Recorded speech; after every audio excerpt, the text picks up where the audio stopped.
सभी का स्वागत है। मैं हूं आपके साथ शुभेंदु सिंह। अब आपको सीधे गोरखपुर लिए चलते हैं, जहां पर भारतीय जनता पार्टी के राष्ट्रीय अध्यक्ष जेपी नड्डा इस वक्त संबोधित कर रहे हैं।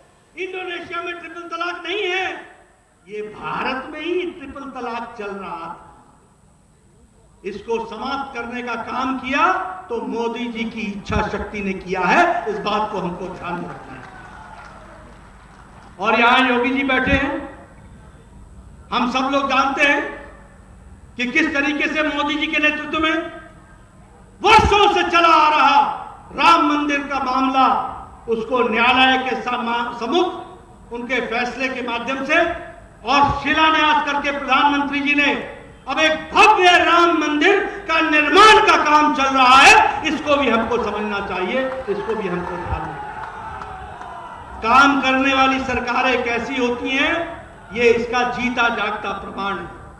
और इसीलिए मैं ये कहूंगा कि चाहे वो हमारे गरीब लोगों की योजना के लिए काम करने वाली योजनाएं हों, चाहे अंतिम पायदान में खड़े व्यक्ति को मुख्य धारा में लाने की बात हो, इसको पूरा करने का काम किया है तो भारतीय जनता पार्टी की, मोदी जी की और योगी जी की डबल इंजन की सरकार ने पूरा किया है। इसको हमको ध्यान में रखना चाहिए। किसान आंदोलन की बात करते हैं और किसान के बारे में बात करते हैं।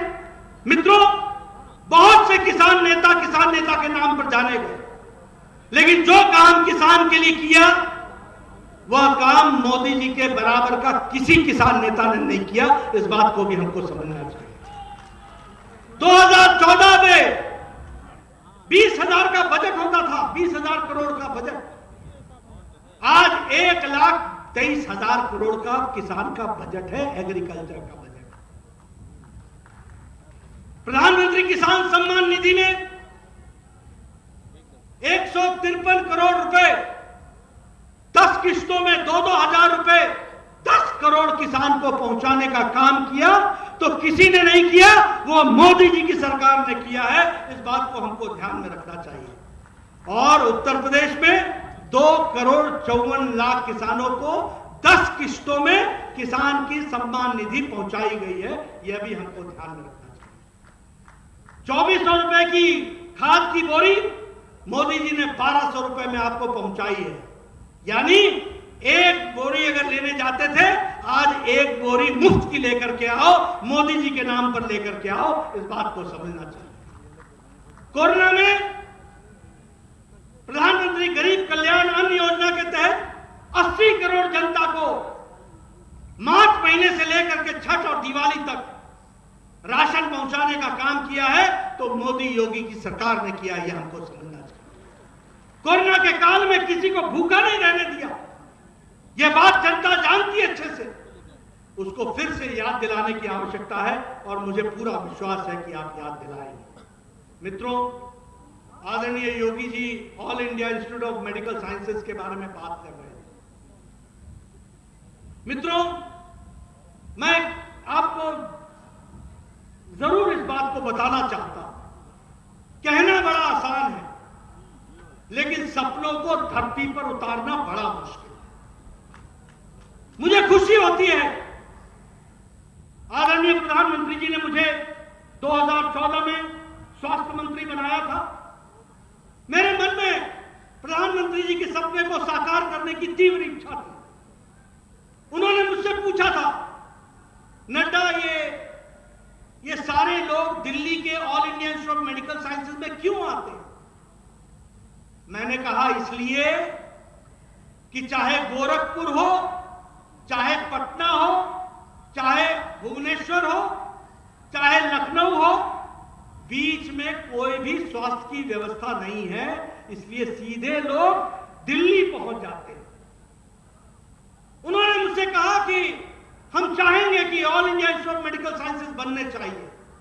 और आपको जानकर के खुशी होगी कि पिछले 7 सालों में प्रधानमंत्री मोदी जी ने एक नहीं 22 all India institute of medical sciences Bharat को दिया। और मैं धन्यवाद देना चाहूंगा योगी जी को। और आप सब लोग बड़े भाग्यशाली हैं। मैं आज एयरपोर्ट से आ रहा था, बार बार मैं देखता हूं, पहले उसके बाउंड्री वॉल बन रहा था, आज उसकी बिल्डिंग बन करके तैयार है। कनेक्टिविटी चालू हो गई है और जनवरी महीने में प्रधानमंत्री जी उसका उद्घाटन भी करेंगे और आपको समर्पित करेंगे ये all India institute of medical sciences. अब आप गांव-गांव में जाकर बताइए, आपको नेपाल की तराई में रहने वाले लोगों को, मऊ के लोगों को, पड़ोसी राज्यों को, आपको अब दिल्ली नहीं जाना पड़ेगा। आपका इलाज सस्ता, टिकाऊ और अच्छा इलाज गोरखपुर में हो जाएगा। इस बात के लिए मैं आपको बधाई देना चाहता हूं। मित्रों, ये नेता की नीयत का नतीजा है। सही नेता आता है तो सही फैसला होता है। आज यहां जगदंबिका पाल जी बैठे हैं, हमारे हरीश द्विवेदी जी बैठे हैं, हमारे विजय दुबे जी बैठे हैं। पूछिए, आपने कभी सोचा था कि कभी उत्तर प्रदेश में पूर्वांचल में सिद्धार्थनगर में मेडिकल कॉलेज मिलेगा?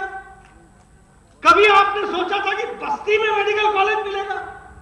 कभी आपने सोचा था कि दिल्ली आप पर इतनी मेहरबान हो जाएगी कि एक एक किस्त में 250 करोड़ रुपए देगी एक एक हॉस्पिटल बनाने के लिए? और कभी आपने सोचा था कि हरीश द्विवेदी कहेंगे, विजय दुबे कहेंगे कि हमें जरा सा एयरपोर्ट की स्ट्रिप बढ़ा दो, तो उनको उत्तर मिलेगा कि हम इंटरनेशनल एयरपोर्ट दे रहे हैं? यह परिस्थितियां आकर के खड़ी है। एक बदलता भारत, एक बदलता उत्तर प्रदेश, इसकी तस्वीर हम देख रहे हैं। हमारे कुछ लोग कहते थे, देश बदल रहा है क्या, प्रदेश बदल रहा है क्या? मित्रों, देश तो बदल रहा है। अब तो देश के बारे में दुनिया कहने लगी है कि अगर हमको दृष्टि और दिशा मिलेगी तो दिशा और दृष्टि देने में भारत अग्र भूमिका अदा करेगा और मोदी जी इस बात का नेतृत्व करेंगे। ये बात हम जानते हैं। आज हम आए योगी जी के साथ तो 4 लेन सड़क, मैंने कहा मोदी जी ये तो सिंगल लेन होती थी। बोले गए वो जमाने, अब 4 लेन 6 लेन, पूर्वांचल एक्सप्रेस हाईवे, एक के बाद एक विकास की नई गाथा, नई कहानियां। आने वाले समय में काशी में भी, वहां पर काशी कॉरिडोर का भी, उसका भी श्री गणेश होगा प्रधानमंत्री मोदी जी के नेतृत्व में। एक से एक विकास की योजनाएं बन रही हैं, उसको आगे बढ़ाया जा रहा है। और अगर मैं लॉ एंड ऑर्डर की बात करूं तो यही उत्तर प्रदेश था। सूर्यास्त और सूर्यास्त के साथ साथ उत्तर प्रदेश भी वहीं का वहीं ठहर जाता था। बहु बेटियां सुरक्षित नहीं थी। कभी किसी का राज आया, कभी किसी राज का राज आया, कभी किसी जाति और वर्ग विशेष के लोगों ने अपने तरीके से कानून व्यवस्था को अपने हाथ में लेने का प्रयास किया। कभी किसी राज्य में किसी वर्ग विशेष ने अपने तरीके से राज्य को लेने का प्रयास किया। ये सबका साथ, सबका विकास, सबका विश्वास और लॉ एंड ऑर्डर के नाम पर अब यहां पर जो दंडनाते थे वो दरिंदे अब कोर्ट में जाकर अपील करते हैं कि मुझे जेल के अंदर डाल दो या मुझे प्रदेश छोड़ने के लिए इजाजत दे दो ताकि हम यहां से छुट्टी पाए। ये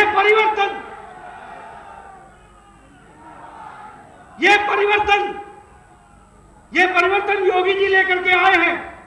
लेकिन योगी जी को यहां तक पहुंचाने के लिए आप सब लोगों ने, करोड़ों लोगों ने अपनी उंगली से कमल के निशान को बटन दबाकर यह फैसला लिया है। इस बात को समझना चाहिए।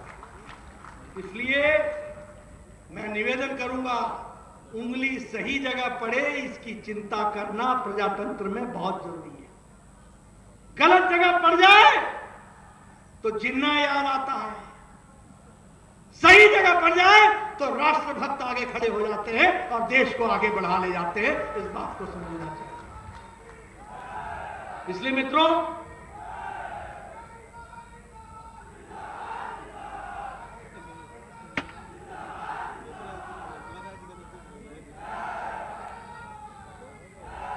मित्रों, फिर चाहे वो उज्ज्वला हो, उजाला हो, सौभाग्य योजना हो, ये सिर्फ योजनाएं नहीं थी, ये महिलाओं के सशक्तिकरण का जीता जागता तस्वीर थी।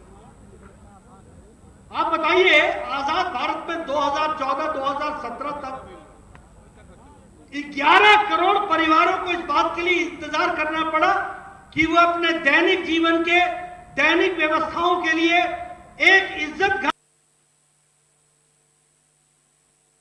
जेपी नड्डा को, और जेपी नड्डा के द्वारा यहां पर अपनी बातों को रखा गया। जेपी नड्डा ने बताया कि मौजूदा वक्त में उत्तर प्रदेश के अंदर आमूलचूल परिवर्तन किस तेजी के साथ हुआ है। तो ये तस्वीरें हमने आपको दिखाई, लेकिन जरा आगे बढ़ते हैं और जरा उत्तराखंड आपको ले चलते हैं। उत्तराखंड के आर्थिक विकास के मॉडल तैयार करने को लेकर के जो प्रक्रियाएं, उस पर हम बात करेंगे, लेकिन रुक रहे हैं छोटे से ब्रेक के लिए।